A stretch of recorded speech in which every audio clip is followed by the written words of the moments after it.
शांति। 28 जनवरी 2026 की साकार मुरली।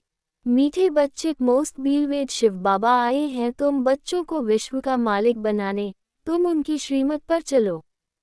प्रश्न: मनुष्य परमात्मा के बारे में कौन सी दो बातें एक दूसरे से भिन्न बोलते हैं? उत्तर: एक ओर कहते परमात्मा अखंड ज्योति है और दूसरी ओर कहते वह तो नाम रूप से न्यारा है। ये दोनों बातें एक दूसरे से भिन्न हो जाती हैं। यथार्थ रूप से न जानने कारण ही पतित बनते जाते हैं। बाप जब आते हैं तो अपनी सही पहचान देते हैं। गीत: मरना तेरी गली में। ओम शांति। बच्चों ने गीत सुना। जब कोई मरते हैं तो बाप के पास जन्म लेंगे। कहने में यही आता है कि बाप के पास जन्म लिया, माँ का नाम नहीं लेंगे। बधाइयाँ बाप को दी जाती हैं। अभी तुम बच्चे जानते हो हम आत्माएं हैं, वह हो गई शरीर की बात। एक शरीर छोड़ फिर दूसरे बाप के पास जाते हैं। तुमने 84 जन्मों में 84 साकारी बाप किए हैं। वास्तव में असुल हो निराकार बाप के बच्चे। तुम आत्मा परमपिता परमात्मा के बच्चे हो। रहने वाले भी वहाँ के हो जिसको निर्वाण धाम व शांतिधाम कहते हैं। असुल तुम वहाँ के रहने वाले हो, बाप भी वहाँ रहते हैं। यहाँ आकर तुम लौकिक बाप के बच्चे बनते हो तो फिर उस बाप को भूल जाते हो। सतयुग में भी तुम सुखी बन जाते हो तो उस पारलौकिक बाप को भूल जाते हो। सुख में उस बाप का कोई सिमरन नहीं करते हैं, दुख में याद करते हैं, और याद भी आत्मा करती है।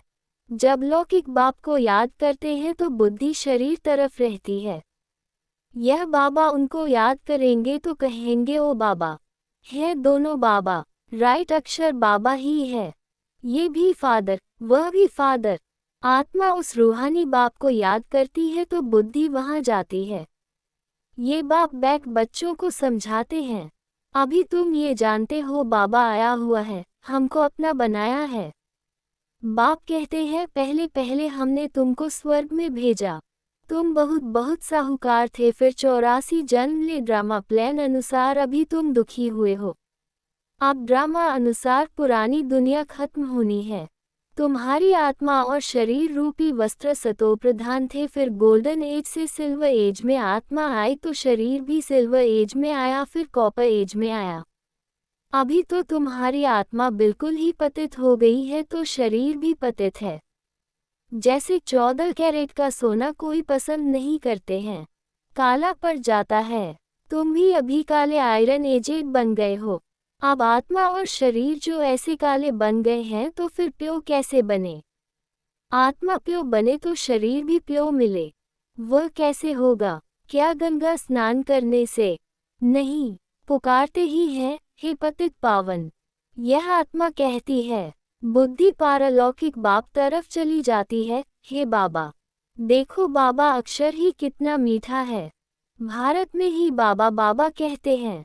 अभी तुम आत्मा अभिमानी बन बाबा के बने हो। बाप कहते हैं मैंने तुमको स्वर्ग में भेजा था, नया शरीर धारण किया था। अब तुम क्या बन गए हो? यह बातें हमेशा अंदर रहनी चाहिए। बाबा को ही याद करना चाहिए। याद भी करते हैं ना, हे बाबा हम आत्माएं पतित बन गई हैं, अब आप आकर पावन बनाओ। ड्रामा में भी ये पाठ है तब तो बुलाते हैं। ड्रामा प्लान अनुसार आएंगे भी तब जब पुरानी दुनिया से नई बननी है तो जरूर संगम पर ही आएंगे। तुम बच्चों को निश्चय है बीलवेद मोस्ट बाबा है। कहते भी हैं स्वीट, स्वीटर, स्वीटेस्ट। अब स्वीट कौन है? लौकिक संबंध में पहले है फादर जो जन्म देते हैं, फिर टीचर, वह अच्छा होता है, उससे पढ़कर मर्तबा पाते हो। Knowledge is source of income कहा जाता है। ज्ञान है नॉलेज, योग है याद। तो बेहद का बाप जिसने तुमको स्वर्ग का मालिक बनाया था, उनको तुम अभी भूल गए हो। शिव बाबा कैसे आया किसको पता नहीं, चित्रों में भी क्लियर दिखाया है। ब्रह्मा द्वारा स्थापना शिव बाबा कराते हैं। श्री कृष्ण कैसे राजयोग सिखाएगा? राजयोग सिखलाते ही है सतयुग के लिए, तो जरूर संगम पर बाप ने ही सिखाया होगा। सतयुग की स्थापना करने वाला है बाबा। शिव बाबा इन द्वारा कराते हैं, करण करावनहार है ना। वो लोग त्रिमूर्ति ब्रह्मा कह देते हैं। ऊंचते ऊंच शिव है ना। ये साकार है, वह निराकार है। सृष्टि भी यहाँ ही है। इस सृष्टि का ही चक्र है जो फिरता रहता है, रिपीट होता रहता है। सूक्ष्मतम की सृष्टि का चक्र नहीं गाया जाता है, बल्कि हिस्ट्री ज्योग्राफी मनुष्यों की रिपीट होती है। सूक्ष्मतम में कोई चक्र आदि नहीं होता। गाते भी है बल्कि हिस्ट्री ज्योग्राफी रिपीट।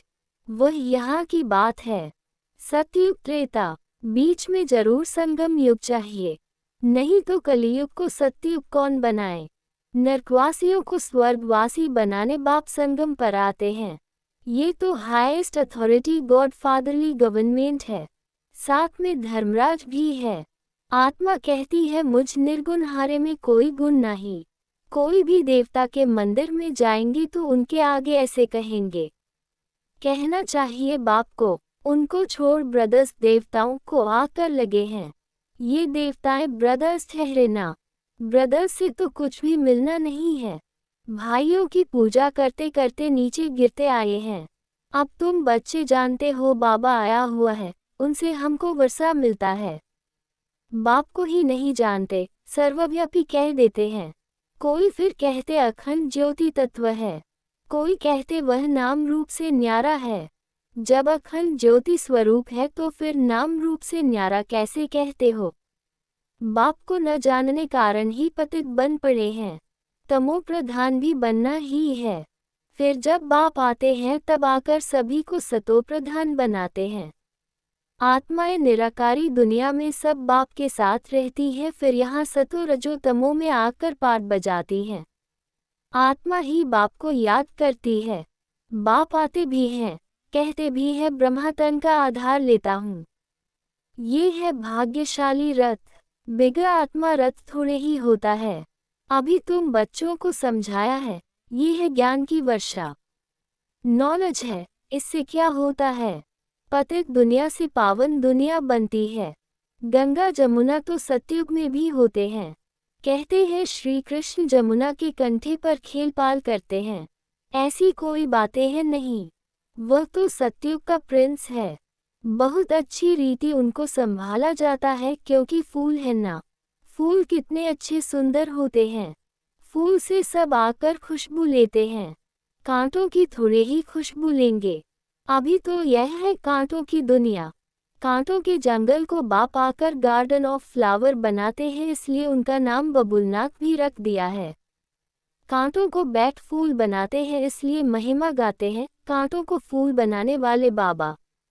अब तुम बच्चों का बाप के साथ कितना लव होना चाहिए। वो लौकिक बाप तो तुमको गटर में डालते हैं। ये बाप 21 जन्मों के लिए तुमको गटर से निकाल पावन बनाते हैं। वह तुमको पतित बनाते हैं, तब तो लौकिक बाप होते भी पारलौकिक बाप को आत्मा याद करती है। अभी तुम जानते हो आधाकल्प बाप को याद किया है। बाप आते भी जरूर हैं। शिव जयंती मनाते हैं ना। तुम जानते हो हम बेहद के बाप के बने हैं। अभी हमारा संबंध उनसे भी है तो लौकिक से भी है। पारलौकिक बाप को याद करने से तुम पावन बनेंगे। आत्मा जानती है वह हमारा लौकिक और यह पारलौकिक बाप है। भक्ति मार्ग में भी यह आत्मा जानती है। तब तो कहते हैं हे भगवान, ओ गॉड फादर। अविनाशी फादर को याद करते हैं। वह बाप आकर हेवन स्थापन करते हैं। ये किसको पता नहीं है। शास्त्रों में तो युगों की आयु भी बहुत लंबी चौड़ी लिख दी है। ये किसके ख्याल में नहीं आता कि बाप आते ही हैं पतितों को पावन बनाने। तो जरूर संगम पर आएंगे। कल्प की आयु लाखों वर्ष लिख मनुष्यों को बिल्कुल घोर अंधियारे में डाल दिया है। धक्के खाते रहते हैं बाप को पाने के लिए। कहते हैं जो बहुत भक्ति करते हैं तो भगवान मिलता है। सबसे जास्ती भक्ति करने वाले को जरूर पहले मिलना चाहिए। बाप ने हिसाब भी बताया है, सबसे पहले भक्ति तुम करते हो तो तुमको ही पहले पहले भगवान द्वारा ज्ञान मिलना चाहिए, जो फिर तुम ही नई दुनिया में राज्य करो। बेहद का बाप तुम बच्चों को ज्ञान दे रहे हैं, इसमें तकलीफ की कोई बात नहीं है। बाप कहते हैं तुमने आधा कल्प याद किया है, सुख में तो कोई याद करते ही नहीं, अंत में जब दुखी हो जाते हैं तब हम आकर सुखी बनाते हैं। अभी तुम बहुत बड़े आदमी बनते हो, देखो चीफ मिनिस्टर, प्राइम मिनिस्टर आदि के बंगले कितने फर्स्ट क्लास होते हैं। वहाँ फिर गाय आदि सारा फर्नीचर ऐसा फर्स्ट क्लास होगा। तुम तो कितने बड़े आदमी देवता बनते हो, दैवी गुणों वाले देवता, स्वर्ग के मालिक बनते हो। वहाँ तुम्हारे लिए महल भी हीरे जवाहरातों के होते हैं। वहाँ तुम्हारा फर्नीचर सोने के जड़ित का फर्स्ट क्लास होगा। यहाँ तो झूले आदि सब बेगरी हैं। वहाँ तो फर्स्ट क्लास हीरे जवाहरातों की सब चीजें होंगी। ये है रुद्र ज्ञान यज्ञ। शिव को रुद्र भी कहते हैं। जब भक्ति पूरी होती है तो फिर भगवान रुद्र यज्ञ रचते हैं। सतयुग में यज्ञ अथवा भक्ति की बात ही नहीं, इस समय ही बाप यह अविनाशी रुद्र ज्ञान यज्ञ रचते हैं, जिसका फिर बाद में गायन चलता है। भक्ति सदैव तो नहीं चलती रहेगी। भक्ति और ज्ञान, भक्ति है रात, ज्ञान है दिन। बाप आकर दिन बनाते हैं तो बच्चों का बाप के साथ कितना लव होना चाहिए। बाबा हमको विश्व का मालिक बनाते हैं। मोस्ट बीलवेड बाबा है, उनसे ज्यादा प्यारी वस्तु कोई हो न सके। आधा कल्प से याद करते आए हो, बाबा आकर हमारे दुख हरो। अब बाप आए हैं, समझाते हैं तुमको अपने गृहस्थ व्यवहार में तो रहना ही है। यहाँ बाबा पास कहाँ तक बैठेंगे, बाप के साथ तो परमधाम में ही रह सकते। यहाँ इतने सब बच्चे तो नहीं रह सकते। टीचर सवाल कैसे पूछेंगे, लाउड स्पीकर पर रेस्पॉन्ड कैसे दे सकेंगे, इसलिए थोड़े थोड़े स्टूडेंट्स को पढ़ाते हैं। कॉलेज तो बहुत होते हैं, फिर सबके इम्तिहान होते हैं, लिस्ट निकलती है। यहाँ तो एक ही बाप पढ़ाते हैं। ये भी समझाना चाहिए दुख में सिमरन सब उस पारलौकिक बाप का करते हैं। अब ये बाप आया हुआ है, महाभारत लड़ाई भी सामने खड़ी है। वह समझते हैं महाभारत लड़ाई में श्री कृष्ण आया, ये तो हो न सके, बेचारे मूंझे हुए हैं ना, फिर भी कृष्ण कृष्ण याद करते रहते हैं। अब मोस्ट बीलवेड शिव भी है तो श्री कृष्ण भी है, परंतु वह है निराकार, वह है साकार। निराकार बाप सब आत्माओं का बाप है दोनों मोस्ट बीलवेड। श्री कृष्ण भी विश्व का मालिक है ना। अभी तुम जज कर सकते हो जास्ती प्यारा कौन, शिव बाबा ही तो ऐसा लायक बनाते हैं ना। श्री कृष्ण क्या करते हैं, बाप ही तो उनको ऐसा बनाते हैं, तो गायन भी जास्ती उस बाप का होना चाहिए। शंकर का डांस दिखाते हैं, वास्तव में डांस आदि की तो बात नहीं। बाप ने समझाया है तुम सब पार्वतियां हो। ये शिव अमरनाथ तुमको कथा सुना रहे हैं, वह है वाइसलेस वर्ल्ड, विकार की बात नहीं। बाप विकारी दुनिया थोड़े ही रचेंगे, विकार में ही दुख है। मनुष्य हठयोग आदि बहुत सीखते हैं, गुफाओं में जाकर बैठते हैं, आग से भी चले जाते हैं। रिद्धि सिद्धि भी बहुत है, जादूगरी से बहुत चीजों को निकालते हैं। भगवान को भी जादूगर, रत्नागर, सौदागर कहते हैं तो जरूर चैतन्य है ना। कहते भी है मैं आता हूँ, जादूगर है ना। मनुष्य को देवता, बैगर से प्रिंस बनाते हैं, ऐसा जादू कभी देखा। अच्छा, मीठे मीठे सिकीलदे बच्चों प्रति माता पिता बाप दादा का याद प्यार और गुड मॉर्निंग।